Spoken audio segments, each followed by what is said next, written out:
नमस्कार। स्वागत है आप सभी का आपके अपने YouTube चैनल पर। मैं हूं आपका दोस्त उज्जवल कुमार उपकार। और जैसा कि आप लोग जानते हैं कि 71st BPSC का जो है प्रीलिम्स एग्ज़ाम जो है वो 13 सितंबर को संभावित है। ये एग्ज़ाम अब लगभग फिक्स हो गया है कि ये एग्ज़ाम 13 सितंबर को ही कंडक्ट होगा। और इस एग्ज़ाम में जब अब सिर्फ 30 से 32 दिन और शेष है, ऐसे में ज़रूरी हो जाता है कि हम कुछ इम्पॉर्टेंट टॉपिक्स को अच्छे से कंप्लीट करें, ताकि न सिर्फ हमारी तैयारी अच्छी हो बल्कि हम एग्ज़ाम में बिना किसी डर के पूरे कॉन्फिडेंस के साथ क्वेश्चंस को सॉल्व कर सकें। इस सीरीज़ में हम लोग जो है वेदिका पथ सीरीज़ को काफ़ी दिनों से चला रहे हैं और काफ़ी ज़्यादा सक्सेसफुल रहा है ये सीरीज़। अभी हाल में मोटर व्हीकल इंस्पेक्टर के एग्ज़ाम में जो आपने क्वेश्चन पेपर देखा होगा, 100 क्वेश्चन आए थे लगभग। और उन 100 क्वेश्चन में लगभग अगर आपने वेदिका पथ को ठीक से पढ़ा है तो आप 80 से 85 क्वेश्चन डायरेक्टली वहाँ से देख सकते हैं कि आपने जो पढ़ा है वहाँ से आप डायरेक्टली सॉल्व कर सकते हैं। तो ये जब एक सीरीज से आप इतने सारे क्वेश्चंस डायरेक्टली देखते हैं तो आपको किसी सीरीज पे बहुत ज़्यादा भरोसा होता है। इसी सीरीज़ के अंतर्गत मैं बहुत सारी करंट अफेयर्स की वीडियोस भी लेके आया हूँ और कुछ करंट अफेयर्स मैंने जो अब तक आपको करंट अफेयर कराया वो मेनली स्पीडी से कराया। कुछ करंट अफेयर मैंने आई दृष्टि से कराया और कुछ करंट मैंने अपने 20 मॉडल सेट की बुक से कराया। इसके अलावा कुछ मैंने एक्स्ट्रा सोर्सेज से कुछ करंट अफेयर कराए। इसमें आप देखेंगे कि जैसे जो मोटर व्हीकल इंस्पेक्टर का एग्ज़ाम था या डीएसओ का एग्ज़ाम था, उसका जो पैटर्न है वो या तो स्पीडी या आई दृष्टि के आसपास घूमता है। हालांकि इसमें हम लोग एक सोर्स और जोड़ेंगे, वो है एडिटोरिया का। ये इतने करंट अफेयर के सोर्सेस करने के बाद आप कॉन्फिडेंट हो जाएंगे। हम एडिटोरिया से जितने भी करंट अफेयर किए हैं उसका बस रिवीजन करेंगे और 30 दिन हम एडिटोरिया पे देंगे तो आप देखेंगे कि फाइनली जो है आपका पूरा रिवीजन हो गया। हालांकि इस चीज़ में हम स्पीडी को बिल्कुल इग्नोर नहीं करेंगे क्योंकि स्पीडी से काफ़ी क्वेश्चंस आए हैं। बाकी आप टेस्ट भी दे रहे हैं मेरी 20 मॉडल सेट वाली बुक से और आपने देखा होगा कि बहुत सारे क्वेश्चंस डायरेक्टली आपको मैच हुए हैं एग्ज़ाम में। तो ये जो है मॉडल सेट जो मैंने बनाया है उससे जो है उसकी सफलता को दिखाता है। हालांकि अभी भी 71st BPSC का प्रीलिम्स बाकी है और उसको लेकर जो है ये जो वीडियो है ये बिहार बजट 2025-26 के ऊपर है। बहुत हाई डिमांड थी इस वीडियो की। बहुत लोगों ने कमेंट किया था कि आप बिहार बजट 25-26 की एक वीडियो बनाएं और ये जो है ये ऑल ओवर वीडियो बनाए कि इसमें बिहार बजट पूरे अच्छे से कवर हो जाए कि हमारा जो है एक भी क्वेश्चन एग्ज़ाम में ना छूटे। तो आइए हम लोग जो है पहले तो मैंने सोचा कि किस फॉर्मेट में बनाया जाए। पहले मैंने सोचा MCQ फॉर्मेट में बनाया जाए, फिर मुझे लगा MCQ फॉर्मेट में मैं सारी चीज़ों को कवर नहीं करा पाऊँगा। जैसे कि मैं कुछ अगर कॉन्सेप्ट बताना चाहूँगा तो फिर वो MCQ में छूट जाएगा। बेटर था कि मैं इसको एक वीडियो फॉर्म में ही लाऊँ और इसको जो है मैं पॉइंट वाइज आपको बताते चलूँ। इसके लिए मैंने जो है बिहार बजट का जो है जो गवर्नमेंट का वित्त विभाग बिहार सरकार का जो डॉक्यूमेंट है उसको डाउनलोड किया और ये जो डॉक्यूमेंट है अपने आप में बेहतरीन है इसके, लेकिन ये पूर्ण नहीं है। इसके अलावा ये चूँकि हाइलाइट्स है तो इसके अलावा बहुत सारी चीज़ें होंगी वो मैं कवर करूँगा आपको लगभग स्पीडी से। और इसके अलावा मैं कुछ जो बेसिक कॉन्सेप्ट्स होंगे या इसके अलावा जो चीज़ें बताने वाली होगी वो मैं आपको अलग से करा दूंगा। तो बिहार बजट 2025-26 अब आपके सामने आ रहा है तो आप देख रहे होंगे, ठीक है। सबसे पहले मैं कुछ कॉन्सेप्ट आपको बता देता हूँ, ठीक है। कुछ कॉन्सेप्ट आपको बता दूंगा जिससे जो है आपके लिए ये ईजी हो जाएगा, ठीक है, करना। सबसे पहले इसमें पहला चीज़ है कि बिहार बजट जो है कितने तारीख को कौन सी डेट को जो है बिहार बजट कौन सी डेट को जो है पेश किया गया। तो आप डेट लिख लेंगे, क्योंकि 2025-26 का डेट है इसलिए ये डेट है 3 मार्च 2025। आप कॉपी कलम लेके बैठ जाए और लिखते जाएं जो मैं लिखवाता हूँ कि बिहार बजट जो है 3 मार्च 2025 को किसके द्वारा पेश किया गया। तो हमेशा पेश वो करते हैं जो वित्त मंत्री होते हैं, और आप जानते हैं बिहार के वित्त मंत्री वही हैं जो बिहार के उप मुख्यमंत्री भी हैं। नाम है आप फोटो में देख सकते हैं, सम्राट चौधरी जी, जिनके द्वारा ये बजट पेश किया गया 3 मार्च 2025 को। 3 मार्च याद रखें डेट, 3 मार्च 2025 को बिहार का बजट पेश किया गया। किनके द्वारा? ये उप मुख्यमंत्री तो हैं ही, लेकिन किस हैसियत से इन्होंने ये बजट पेश किया? वित्त मंत्री की हैसियत से। वित्त मंत्रालय है इनके पास है, सम्राट चौधरी जी। ठीक है, अब आप समझ गए होंगे। ठीक है, अब हम थोड़ा सा और आगे बढ़ते हैं।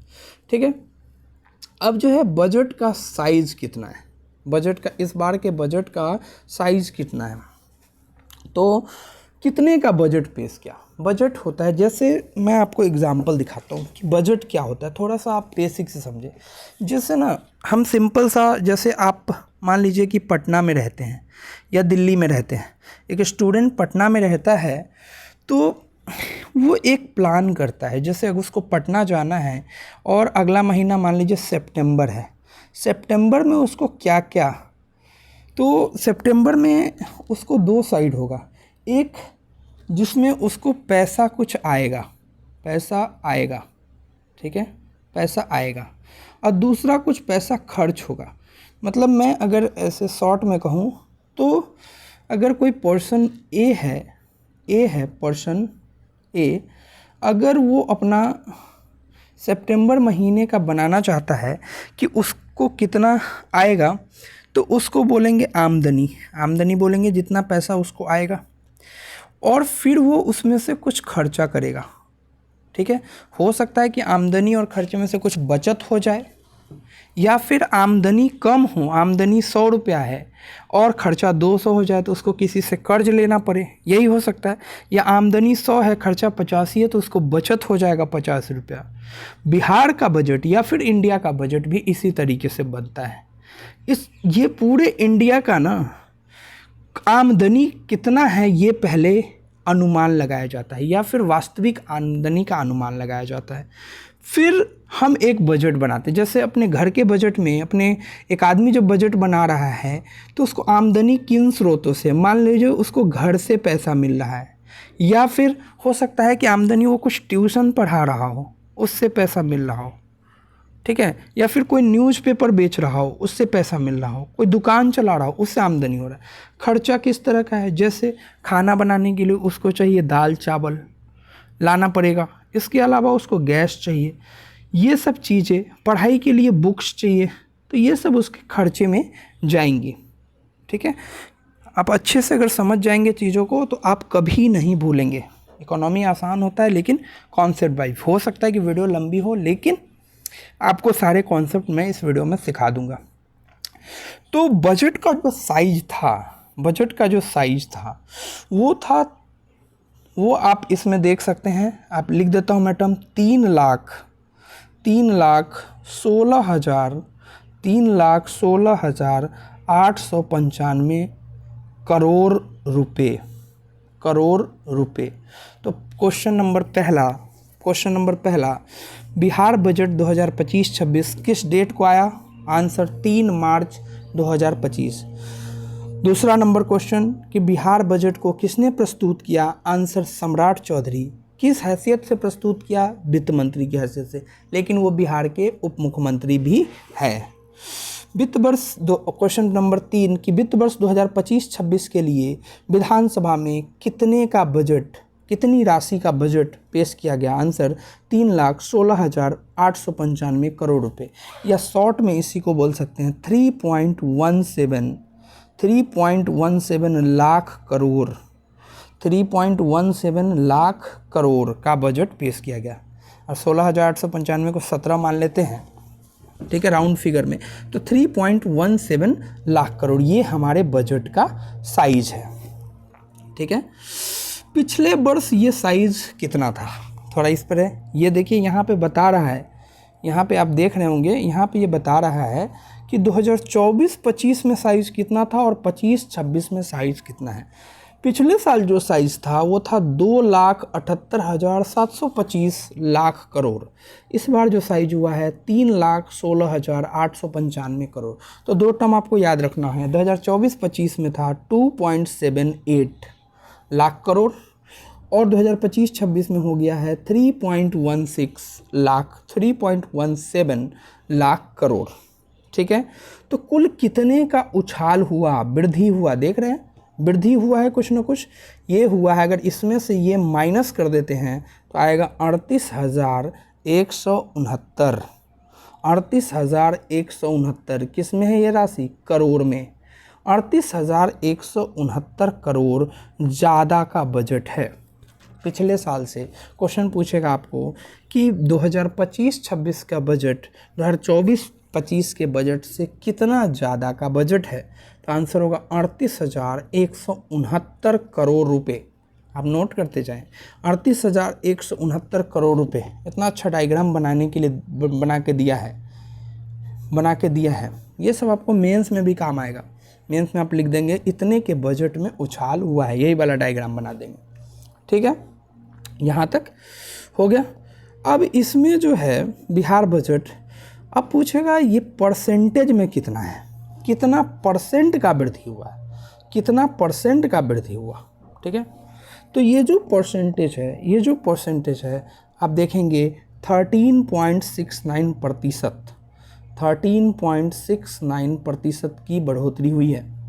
13.69 पैसा में है 38,169 करोड़, 38,169 करोड़, लेकिन परसेंटेज में है 13.69% की बढ़ोतरी हुई है।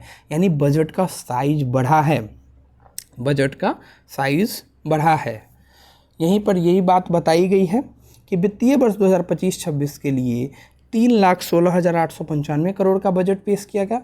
यह वित्तीय वर्ष 2024-25 के बजट आकार 2,78,725 करोड़ से 38,169 करोड़ अधिक है। आप स्क्रीनशॉट भी लेते जाएंगे ताकि जो है आपको याद रहेगा।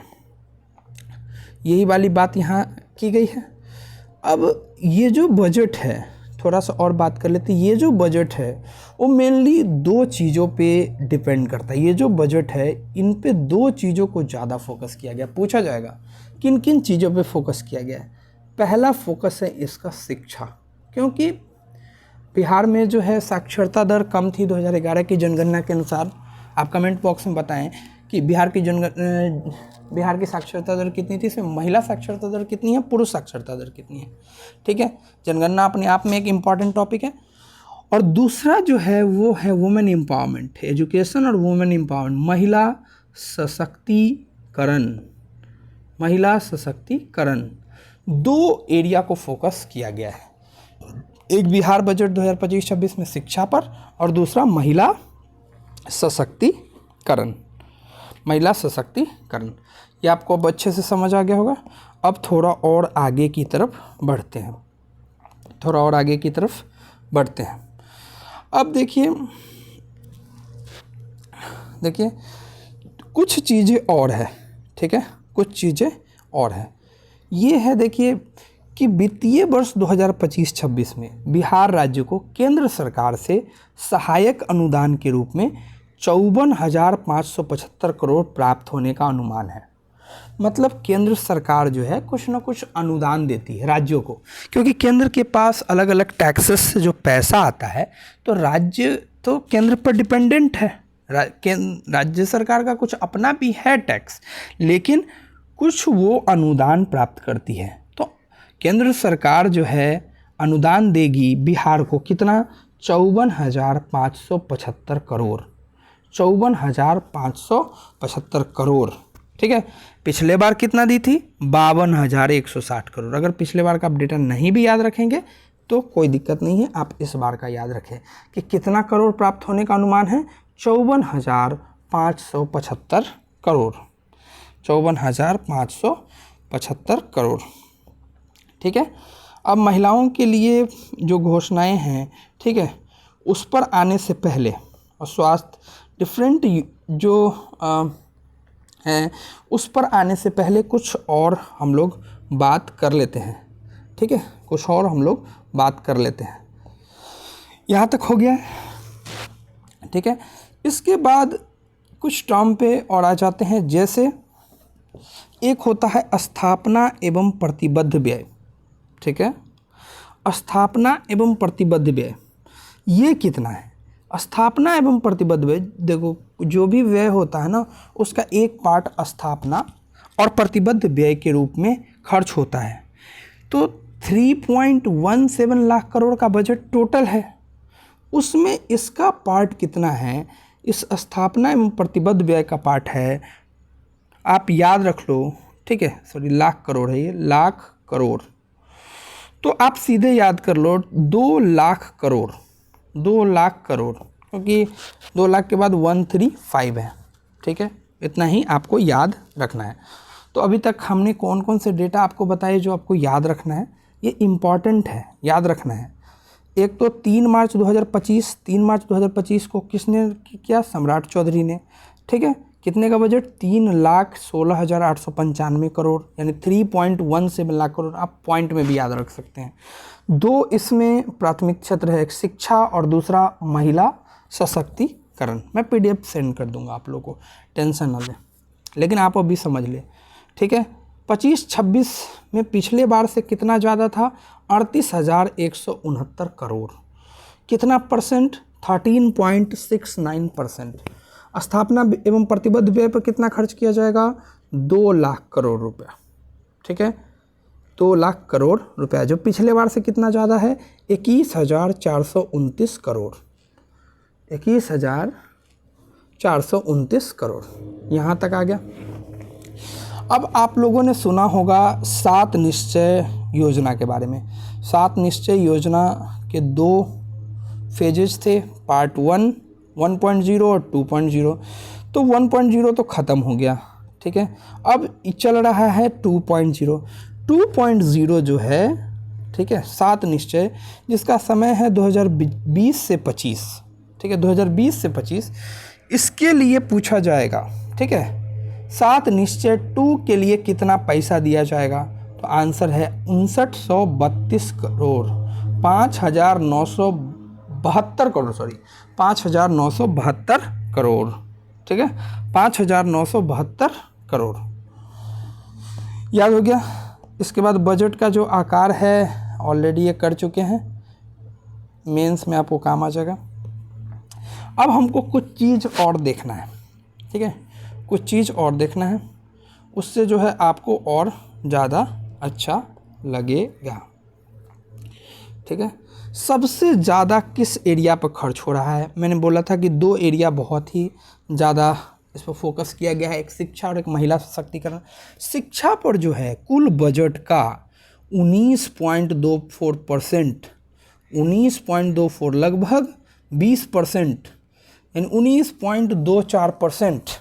डेटा कुछ ज़्यादा है, लेकिन कोई बात नहीं है, आप धीरे धीरे पढ़ते जाएंगे, समझते जाएंगे, आपको याद होते जाएगा। 19.24%, बहुत सारे एरिया पे खर्च किया होगा। 19.24 पर कितना हो जाता है? 60,964।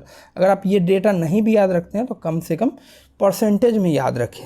19.24 करोड़ रुपया शिक्षा पर खाली खर्च किया जाना है, यानी 100 रुपया सरकार खर्च कर रही है, उसका लगभग 20 रुपया शिक्षा पर खर्च करेगी, ठीक है। ये बहुत बड़ा चीज़ है। अब देखिए, कोई भी जो बजट है, थोड़ा बजट का बेसिक समझ लेते हैं। कोई भी जो बजट है उसके 2 अंग होते हैं। मैंने बोला था, एक आमदनी, आमदनी जिसको इंग्लिश में बोलते हैं रेसेट, रेसेट। दूसरा होता है खर्चा, जिसको इंग्लिश में बोलते हैं एक्सपेंडिचर, ठीक है, एक्सपेंडिचर। आमदनी भी 2 तरह की होती है। पहले आमदनी को बोलते हैं राजस्व आमदनी, यानी रेवेन्यू आमदनी, और दूसरे आमदनी को बोलते हैं पूंजीगत आमदनी, यानी capital, capital reset. Revenue reset and capital reset. खर्चा भी वैसे ही 2 प्रकार का होता है, राजस्व खर्चा यानी रेवेन्यू एक्सपेंडिचर, और कैपिटल एक्सपेंडिचर यानी पूंजीगत व्यय। ठीक है। राजस्व का मतलब है कि सीधे जो पैसा आया और उस पर कोई पूंजी निर्माण नहीं हुआ। जैसे अगर कोई पैसा आपके पास, ठीक है, सीधे आया बिना पूंजी के, पैसा दो प्रकार का होता है। जैसे मैं आपको समझाता हूँ। जैसे हो सकता है कि आपने 100 रुपया कैश में आपने रखा है, तो वो राजस्व आमदनी में आएगा। लेकिन आपने अगर 100 रुपया का कोई सामान खरीद लिया और वो आपके पास लंबे समय तक रहने वाला है, एक 100 रुपया का चाकू खरीद लिया, उससे फल काट रहे हैं, तो वो पूंजीगत आमदनी है, पूंजी बना लिया आपने उसका। खर्चा भी दो प्रकार का है। या तो आपने क्या किया, लोगों को आपने 10 एम्प्लॉय रखे अपने कंपनी में और 10 लोगों को सैलरी दे दिया, तो आपका पैसा ऐसे ही चला गया, उससे आपको कोई भी जो है आमदनी नहीं हुई। लेकिन हो सकता है कि आपने खर्चा करा, एक मशीन खरीद लिया, एक मशीन खरीद लिया, तो मशीन खरीदने के बाद मशीन तो आपके पास रह गया, तो ये होता है आपका पूंजीगत खर्चा। आप समझ गए होंगे, ठीक है। अब तो जितना भी खर्चा था 100% मान लीजिए खर्चा है, 100% खर्चा है, तो उसका लगभग 79.52%, मतलब लगभग 80%, आप याद रख सकते हैं, लगभग 80% ये है राजस्व व्यय, यानी रेवेन्यू एक्सपेंडिचर। टोटल खर्चा का कितना परसेंट राजस्व व्यय के रूप में है, तो 79.52%। तो पूंजीगत व्यय कितना होगा, 100 में से घटा दीजिए, 100 में से घटा दीजिए, तो आंसर आ जाएगा 20.48%। कीजिए, टोटल खर्चा में या तो राजस्व खर्चा होगा या पूंजीगत खर्चा होगा। राजस्व व्यय जो है 79.52% है, तो पूंजीगत व्यय होगा 20.48%। आगे आ जाते हैं। 3 प्रमुख क्षेत्र पहले ही बोला था, ठीक है। फोकस एरिया तो 2 था, लेकिन क्षेत्र 3 है। पहला शिक्षा बोला था, इस पर 19.24% खर्च हो रहा है। इसके अलावा स्वास्थ्य क्षेत्र है और इंफ्रास्ट्रक्चर है। 3 क्षेत्र पर विशेष ध्यान दिया जा रहा है। आइए आगे बढ़ते हैं। 3 क्षेत्र पर कुछ बातें और कर लेते हैं। तो कुल प्राप्ति, खर्चा का तो मैंने बता दिया। प्राप्ति जो हो रही है, यानी रेसिट जो हो रहा है, रेसिट आमदनी जो हो रही है, वो भी 2 प्रकार की है। या तो राजस्व आमदनी होगी या फिर पूंजीगत आमदनी होगी। तो राजस्व आमदनी, टोटल कितना आमदनी हुआ, 3.17 लाख करोड़, ठीक है। तो राजस्व कितना हुआ उसमें, 2.60 लाख करोड़। तो बच कितना गया, उतना जो है पूंजीगत है वो है 0.56 लाख करोड़, 0.56 लाख करोड़, यानी 56,263 लाख करोड़। आप स्क्रीनशॉट ले लें या लिख लें। तो यही वाला ये बताया गया है कि कुल प्राप्ति में है 3.17। इसके 2 पार्ट बने। पहला राजस्व प्राप्ति जो 2.60 है और दूसरा पूंजीगत प्राप्ति जो है 0.56, ठीक है। अब एक टर्म है, देखिए, खर्चा। कुल व्यय है 3.16, जितना आय है उतना ही व्यय है, ठीक है। तो अब इसमें राजस्व बचत, दोनों बचत के बारे में भी पढ़ लेते हैं, ठीक है। सॉरी, व्यय के बारे में। 3.16 कुल खर्चा है, तो इसमें राजस्व वाला और पूंजीगत कैपिटल वाला, तो राजस्व है 2.52 और यह है 0.64। आशा है कि आपको समझ आ गया होगा।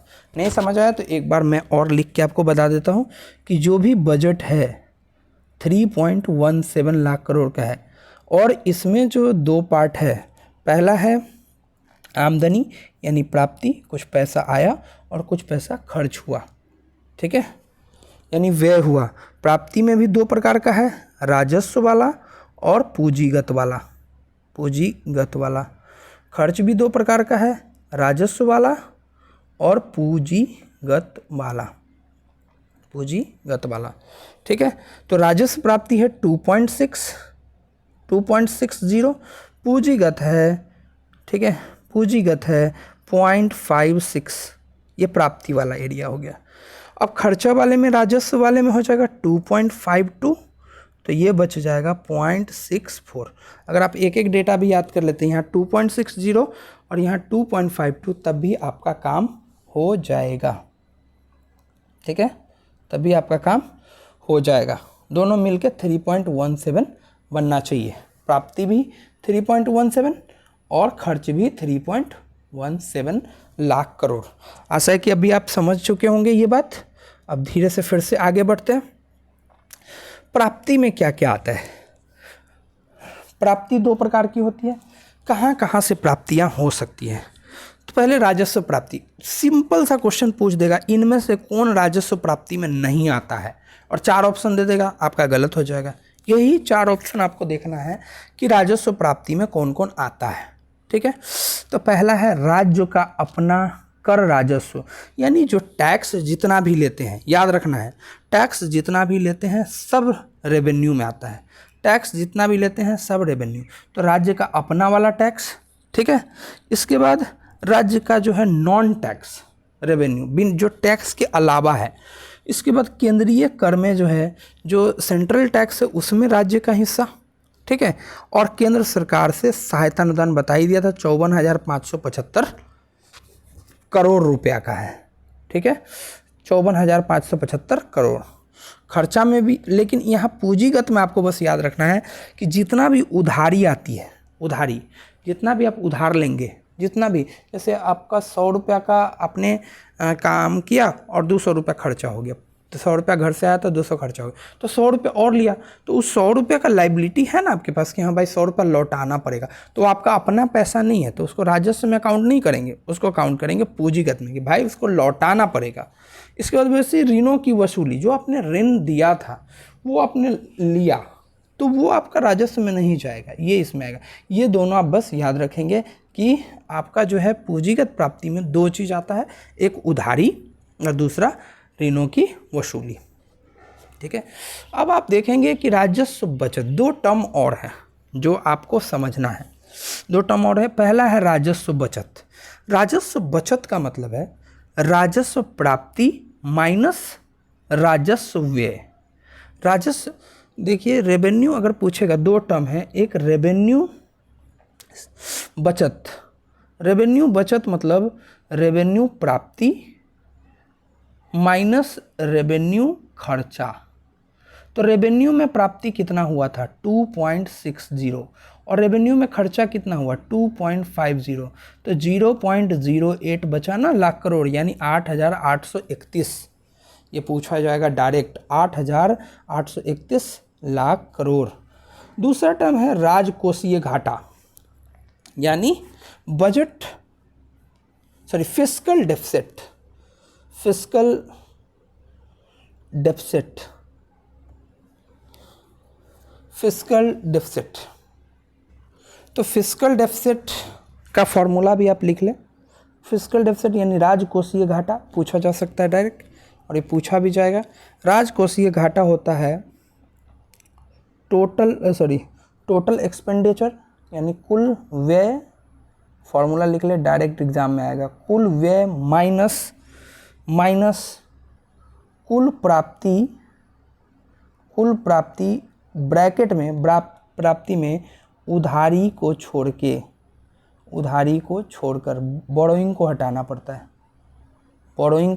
पड़ता है, उधारी को छोड़कर, except borrowing. Total expenditure minus total receipt except borrowing, total income except borrowing. ठीक है, ठीक है।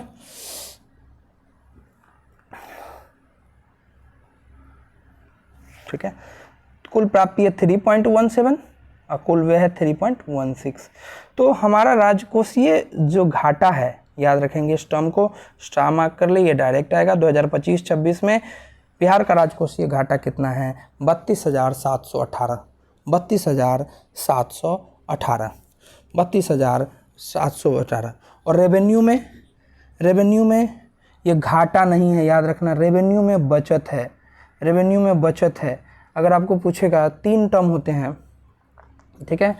एक तो होता है रेवेन्यू होता है रेवेन्यू डेफिसिट। अगर आपको रेवेन्यू डेफिसिट यानी राजस्व घाटा पूछा जाता, घाटा, इंडिया के टर्म में राजस्व घाटा है, यानी ये टर्म माइनस में आता है पूरे भारत में या किसी और स्टेट में, लेकिन बिहार ऐसा स्टेट है जिसमें राजस्व में बचत हो जाता है। ये टर्म पूछा जा सकता है कि बिहार में राजस्व घाटा कितना है, तो घाटा नहीं है बल्कि फ़ायदा है बिहार को राजस्व से 8,831 करोड़ रुपया, लेकिन राजकोषीय घाटा है 32,718 रुपये का। आइए बजट की कुछ बातें पर ध्यान देते हैं। सकल राज्य जीएसडीपी कितना है? जीएसडीपी क्या होता है? थोड़ा कॉन्सेप्ट बताते जाता हूँ, वीडियो तो बड़ी हो जाएगी लेकिन आप कभी नहीं भूलेंगे कॉन्सेप्ट। एक टर्म होता है जीडीपी, इसी से आता है जीएसडीपी। ये होता है ग्रॉस डोमेस्टिक प्रोडक्ट। क्या होता है? मान लीजिए कि कोई एरिया है, ये पूरा बिहार है या पूरा भारत है, कोई भी एरिया है, ठीक है। उस एरिया में, ठीक है, किसी क्षेत्र में एक वर्ष के अंदर कुछ टर्म मैं बता रहा हूँ, पहले जीडीपी समझा रहा हूँ फिर जीएसडीपी समझाऊंगा, इसमें आपकी इकोनॉमी की भी क्लास हो जाएगी। एक वर्ष के अंदर किसी क्षेत्र में, ठीक है, पहला टर्म है किसी क्षेत्र में, दूसरा टर्म है, ठीक है, एक वर्ष में जितनी वस्तु और सेवा का उत्पादन होता है, वस्तु एवं सेवा, जितनी वस्तु एवं सेवा का उत्पादन होता है, जितनी वस्तु एवं सेवा, मान लीजिए कि ये वाला एरिया पूरा भारत का है, तो भारत क्षेत्र हो गया। इसमें एक साल में जितनी वस्तु और सेवा का उत्पादन हुआ, उसका अंतिम मौद्रिक मूल्य, मतलब बाजार मूल्य, मौद्रिक मतलब होता है बाजार में जो रेट है, उसका लास्ट जो बाजार में रेट है, मतलब आटा बना, सर गेहूँ हुआ, गेहूँ से आटा बना, आटा से बिस्किट बना, तो गेहूँ और आटा का नहीं देखेंगे, अंतिम जो वस्तु बना है, उसका मौद्रिक मूल्य को जो जोड़ दिया जाता है वो होता है जीडीपी, यानी सकल घरेलू उत्पाद। अगर पूरे देश के बारे में है तो इसको बोलते हैं जीडीपी, सकल घरेलू उत्पाद।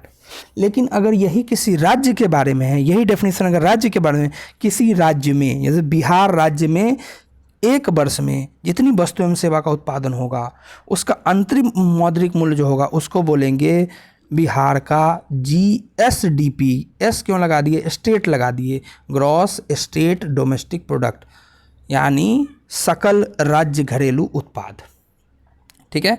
अब आप समझ गए होंगे जीएसडीपी और जीडीपी क्या होता है। सकल राज्य घरेलू उत्पाद यानी बिहार में, ये टर्म जैसे ही आप क्या सामने आएगा तो आप क्या समझेंगे, बिहार में जो एक वर्ष के अंदर बिहार के क्षेत्र में जितनी भी वस्तु एवं सेवा का उत्पादन हुआ है, उसका अंतिम मौद्रिक मूल्य ही कहलाएगा सकल राज्य घरेलू उत्पाद। वो जो है मार्केट प्राइस पर है 10.97 लाख करोड़, 10.97 लाख करोड़, ठीक है, 10.97 लाख करोड़, जो पिछले साल से 22% ज़्यादा है।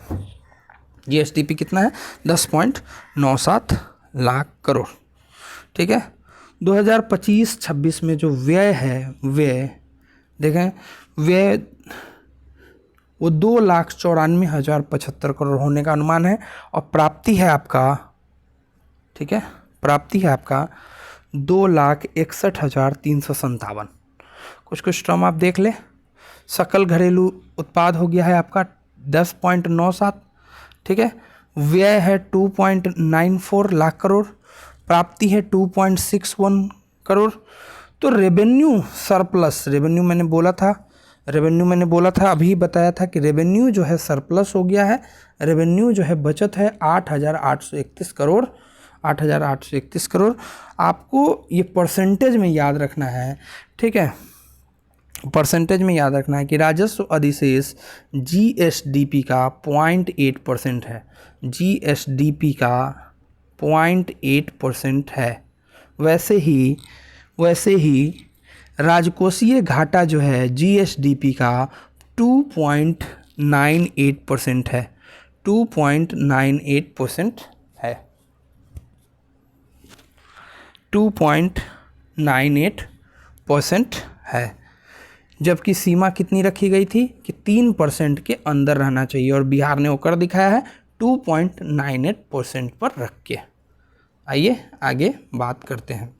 तो 3 यहाँ पर आप देखेंगे राजकोषीय घाटा 2025-26 में जो है 2025-26 में वो 2.98 है, लेकिन लक्षित कितना था, लक्ष्य रखा गया था 3% से अंदर आने का, और वो पूरा कर लिया है। और बचत का कितना है 0.8% जीएसडीपी का, सारा जीएसडीपी के टर्म में होता है। अब आइए कुछ बात कर लेते हैं कहाँ पे क्या किया जाएगा। बजट में कुछ योजनाएं भी होती है, कुछ चीज़ें की जाती है, उस पर भी हम लोग बात कर लेते हैं। आइए शुरू करते हैं।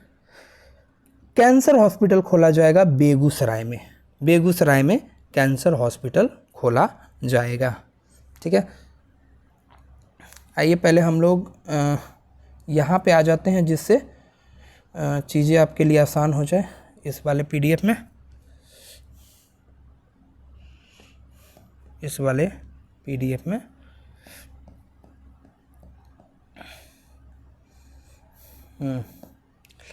सबसे पहले कृषि से संबंधित प्रमुख घोषणाएं पे आए। ठीक है, कृषि से संबंधित जो प्रमुख घोषणाएं हैं, राज्य के 21 कृषि उत्पाद बाजार प्रांगण आधुनिकीकरण के लिए 1289 करोड़ की लागत परियोजना का कार्यान्वयन किया जा रहा है। ठीक है, ये वाला हो गया आपका। इसके बाद राज्य सरकार द्वारा एक और काम किया जा रहा है, एनसीसीएफ, नेफेड इत्यादि से समन्वय कर अरहर, मूंग, उड़द इत्यादि का न्यूनतम समर्थन मूल्य तय करते हुए क्रय किया जाएगा। न्यूनतम समर्थन मूल्य वह मूल्य होता है जिस पर मान लीजिए कि धान की खेती की अगर किसान ने, और सरकार एक रेट फिक्स कर देगी कि हम 2000 रुपये क्विंटल लेंगे इस बार धान, तो मार्केट में अगर 2000 से ऊपर बिक रहा है तो किसान मार्केट में बेच सकता है। ठीक है, उसको कोई दिक्कत नहीं है। लेकिन अगर मार्केट में मान लीजिए 1800 रुपये क्विंटल हो गया और कोई नहीं खरीद रहा है 2000 से ऊपर, तो सरकार उसको 2000 रुपये में पर क्विंटल में खरीद लेगी। इसी को बोलते हैं न्यूनतम समर्थन मूल्य, वह न्यूनतम मूल्य जिस पर सरकार क्रय कर लेती है। ठीक है, इससे कम पर उसका सामान नहीं बिकेगा, तो एक तरीके से उसको जो है रहता है सेटिस्फैक्शन कि हाँ हम खेती करेंगे ना तो हमको इतना तो मिलेगा ही पर क्विंटल। ठीक है, इसके बाद सुधा के तर्ज पर संयुक्त रूप से राज्य के सभी प्रखंडों में, याद रखना है, राज्य के सभी प्रखंडों में प्रखंड स्तर पर तरकारी सुधा आउटलेट खोला जाएगा। तरकारी सुधा जो है आउटलेट खोला जाएगा। आइए ऊपर आते हैं। यह है आपका हवाई अड्डा का निर्माण। कौन कौन सा हवाई अड्डा बनने जा रहा है, देखिए पूर्णिया जिले में हवाई अड्डा का निर्माण किया जा रहा है, जिसे शीघ्र ही चालू किया जाएगा। इसके अलावा राजगीर, सुल्तानगंज, भागलपुर एवं रक्सौल में हवाई अड्डा विकसित हेतु कार्रवाई की जाएगी। और छोटा छोटा जो हवाई अड्डा है, जैसे भागलपुर, वाल्मीकि नगर, वीरपुर, सुपौल, मधुबनी, मुंगेर और सहरसा हवाई अड्डा के साथ मुजफ्फरपुर हवाई अड्डा को उड़ान योजना के तहत विकसित किया जाएगा। यहाँ 3 बात की गई है हवाई अड्डा से रिलेटेड। ठीक है, अब आ जाते हैं नेक्स्ट। स्वास्थ्य में आपको पता ही है, राज्य सरकार द्वारा लोक स्वास्थ्य प्रबंधन संवर्ग का सृजन किया जाएगा।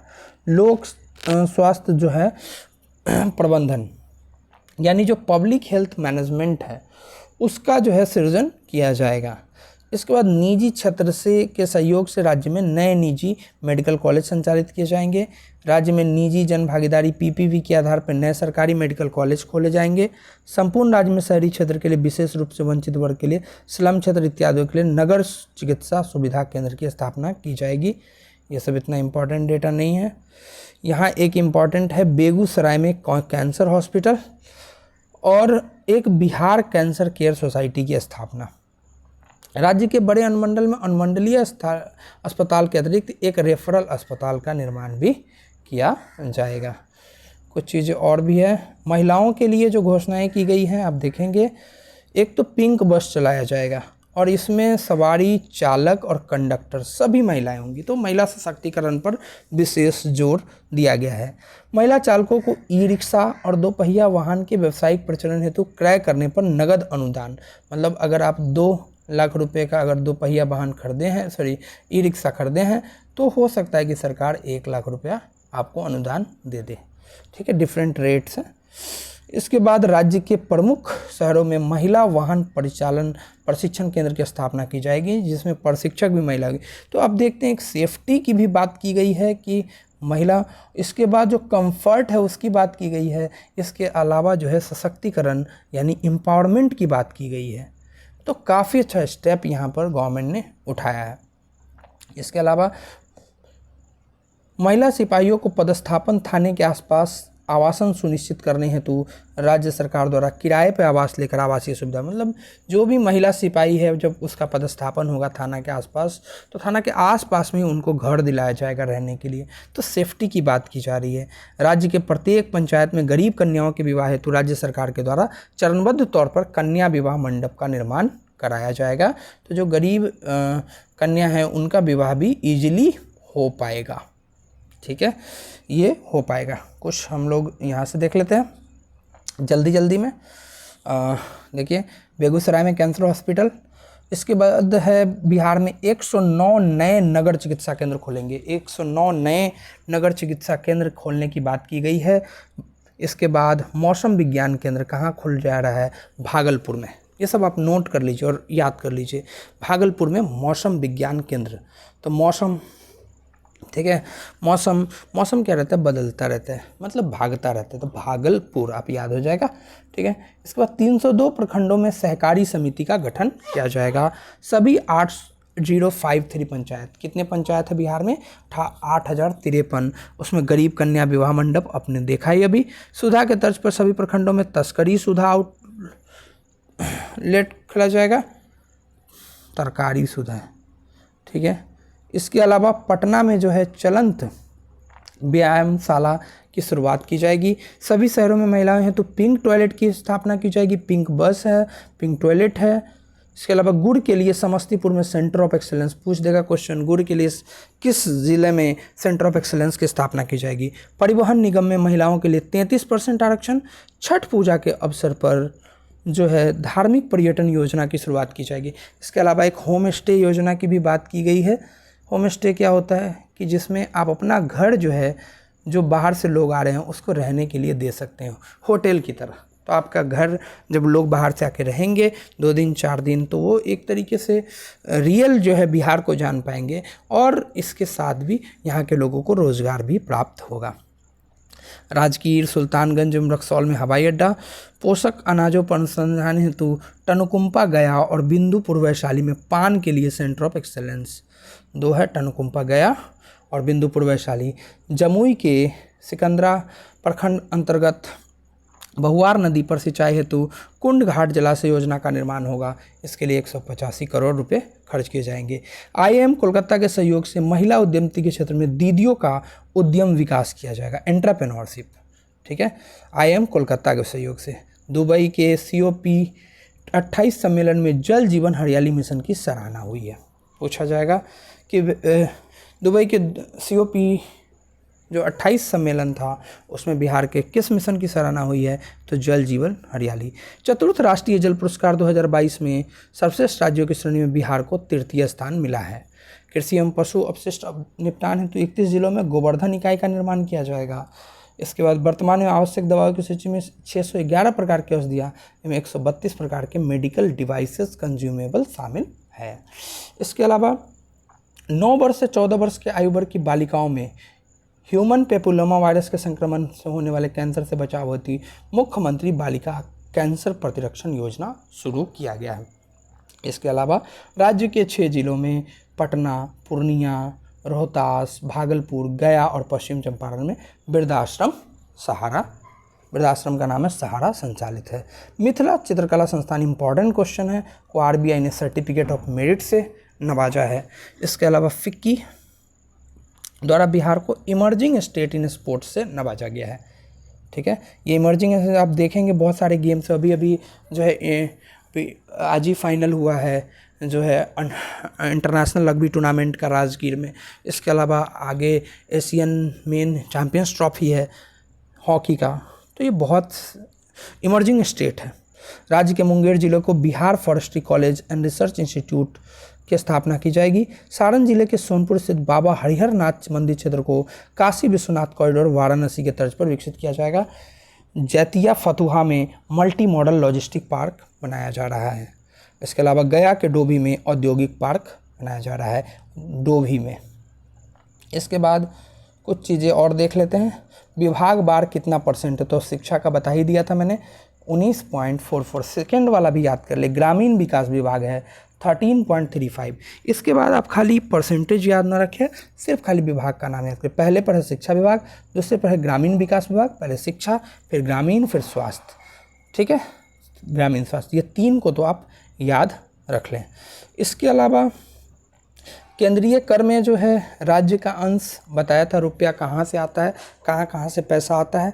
तो सबसे पहले केंद्रीय कर में राज्य का 43.68 सबसे ज़्यादा यहाँ से, फिर सहायता अनुदान 17.21 और राज्य सरकार के कर राजस्व 18, लोक ऋण यानी पब्लिक जो पैसा देती है 17.58% और ऋणों की वसूली 0.17 और राज्य का कर भिन्न राजस्व 2.59। आपको सिर्फ पहला वाला याद रखना है मेनली, और पहला और दूसरा याद रख लीजिए कि केंद्रीय कर में राज्य का अंश है 43.68%। पैसा जाता कहाँ कहाँ है, सबसे ज़्यादा खर्च हो रहा है सामाजिक सेवा पे 39.8%, सामान्य सेवा पे 28.9।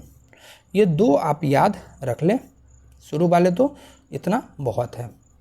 इसके बाद आते हैं बजट 2000 विभागों को आवंटित राशि। आपको पता है शिक्षा को सबसे ज़्यादा पैसा हुआ है 19.24%। इसके बाद स्वास्थ्य, ठीक है। विभाग की बात करें, ये देखिए ये वाला जो था ये विभाग था जो पैसा स्कीम वाला है, ठीक है, जो स्कीम वाला आवंटित राशि में भी 1 नंबर पे शिक्षा है, सबसे ज़्यादा आवंटित किया गया है शिक्षा को। तो ये ओवरऑल जो है आपको बात हो गई बजट की। आशा है कि आप बजट को अच्छे से समझ गए होंगे और इसके अलावा आपको और भी कोई क्वेश्चन करने की ज़रूरत नहीं है। आप इतने क्वेश्चन को आप लिख लें, उसको बार बार रिवाइज करें। हालांकि ये वीडियो मैंने सोचा था कि 40 मिनट में कंप्लीट कर दूं, लेकिन वीडियो थोड़ी लंबी हुई, लेकिन मैंने सारे कॉन्सेप्ट आपको क्लियर कर दिए हैं। आशा है कि आप चीज़ों को अच्छे से देखेंगे, 1-2 बार इसको समझ लेंगे और उसको लिख लेंगे, या फिर मैं इसका PDF भी आपको प्रोवाइड कर दूंगा, दोनों PDF मर्ज करके, जिससे आप चीज़ों को आसानी से कर लें। तो इस वीडियो के लिए फ़िलहाल इतना ही। धन्यवाद। आपका दिन शुभ रहे।